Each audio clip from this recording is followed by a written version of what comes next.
Jersey কিন্তু Real মাদ্রিদের গায়ে, কিন্তু কথা বলবো বার্সেলোনার বর্তমান কোচ হ্যান্সি ফ্লিককে নিয়ে। আচ্ছা, আপনাদের কাছে একজন সেরা ম্যানেজারের সবথেকে বড় বৈশিষ্ট্য কোনটি? আমার কাছে মনে হয় একজন সেরা ম্যানেজারের সবথেকে বড় বৈশিষ্ট্য হচ্ছে তার ডিসিশন মেকিং অ্যাবিলিটি। আচ্ছা, আপনারা কি জানেন ২০১৪ বিশ্বকাপে জার্মানি যখন চ্যাম্পিয়ন হয়েছিল সেই দলের অ্যাসিস্ট্যান্ট ম্যানেজার ছিলেন এই হ্যান্সি ফ্লিক, এবং মারিও গোজ্জেকে নামানোর সেই সিদ্ধান্তটা কিন্তু ওই হ্যান্সি ফ্লিকের মাথা থেকে এসেছে। কিংবদন্তি ক্লোসাকে উঠিয়ে মারিও গোজ্জেকে নামানোর মতো সিদ্ধান্তটা হ্যান্সি ফ্লিক নিতে পেরেছিলেন বলেই জার্মানি ২০১৪ বিশ্বকাপে চ্যাম্পিয়ন হয়েছিল। সে সময়ের এই সিদ্ধান্তর জন্যই আজকে হ্যান্সি ফ্লিক একজন মাস্টারপিস। আবার ফ্লিকের বায়ার্ন কেরিয়ারের কথা ভাবুন।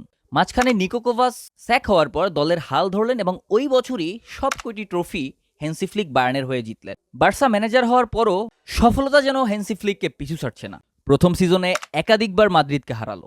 বায়ার্নে প্রথম সিজনের মতো বার্সার হয়েও হ্যান্সি ফ্লিকের সামনে রয়েছে সবগুলো ট্রফি জেতার হাতছানি। ফ্লিকের ব্যাপারে সবথেকে অবাক করা বিষয় হলো ফ্লিক এখনো পর্যন্ত কোনো ফাইনালে হারেনি। মাঝখানে জার্মানির ম্যানেজার হিসাবে ব্যর্থ হওয়ার পর হ্যান্সি ফ্লিকের বায়ার্নের সাফল্যকে অনেকেই ফ্লুক হিসেবে ধরছিল, তবে এবারে বার্সেলোনায় এসে তিনি সেটা ভুল প্রমাণিত করলেন এবং বার্সার হয়ে এই সফলতা ফ্লিককে ক্লাবের একজন প্রুভেন ম্যানেজার হিসেবে প্রতিষ্ঠিত করলো। নিজের টেকটিক্স এবং হার না মানা মেন্টালিটি দিয়ে ফ্লিক বার্সেলোনায় একটি রেভলিউশন তৈরি করেছে।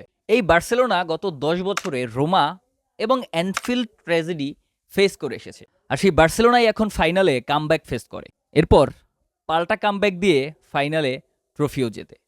অভিনন্দন বার্সেলোনা।